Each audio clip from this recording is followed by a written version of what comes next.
Have you ever wondered what truly happens after the sacrifice on Eid al-Azha? The journey of the meat from the hands of the sacrificer to the homes of those in need? This behind-the-scenes process is much more than logistics. It is a profound act of mercy, community, and fulfillment of a divine command that connects millions of Muslims worldwide.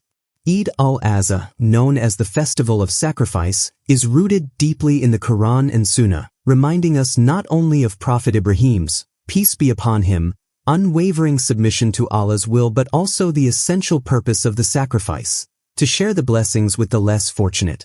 The Quran clearly instructs us in Surah Al-Hajj, verse 36, "And the camels and cattle we have appointed for you as among the symbols of Allah, for you therein is good." So mention the name of Allah upon them when lined up / for sacrifice, and when they are / on their sides, eat from them and feed the needy and the beggar. This verse beautifully encapsulates the act of sacrifice as a means of charity, an invitation to community and compassion.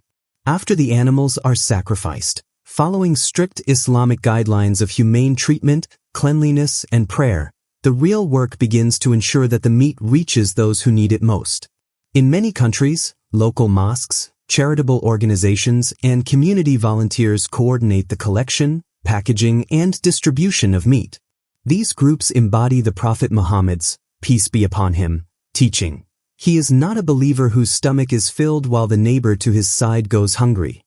The process involves careful planning, matching the quantity of meat to the number of families in need, often targeting orphans, widows, refugees, and impoverished households who otherwise might not have access to such blessings. In the digital age, this effort has expanded through online platforms that allow Muslims around the world to sponsor sacrifices remotely. Through trusted organizations, one can donate, and the sacrifice is carried out locally, ensuring fresh meat reaches vulnerable communities globally. This innovation not only broadens the reach of charity but also strengthens the Ummah's interconnectedness. The sacrifices of the Sahaba and early Muslims were often communal events, where sharing was integral to social cohesion, and this legacy continues today with thousands of hands working tirelessly behind the scenes. Volunteers brave early mornings to prepare packages, drivers navigate challenging routes to deliver meat to remote areas, and community leaders coordinate with local authorities to ensure fair and equitable distribution. It is a labor of love, faith, and service. Reflect for a moment. How does this tradition affect our understanding of sacrifice?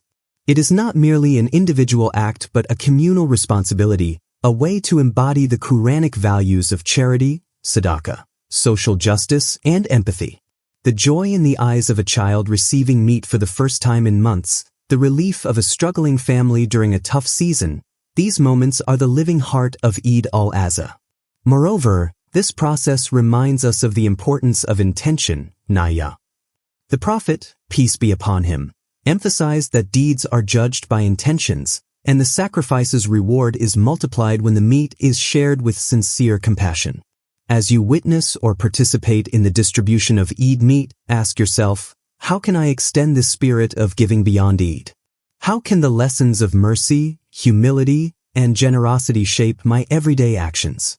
Ultimately, the story behind the scenes of Eid al-Azha meat distribution is a story of humanity, faith, and collective upliftment. It exemplifies how a ritual from centuries ago continues to nurture hearts and transform lives across the globe today. So this Eid, when you see the meat being shared, remember that it is more than food. It is a bridge of hope, a symbol of sacrifice, and a testament to the enduring power of compassion in Islam.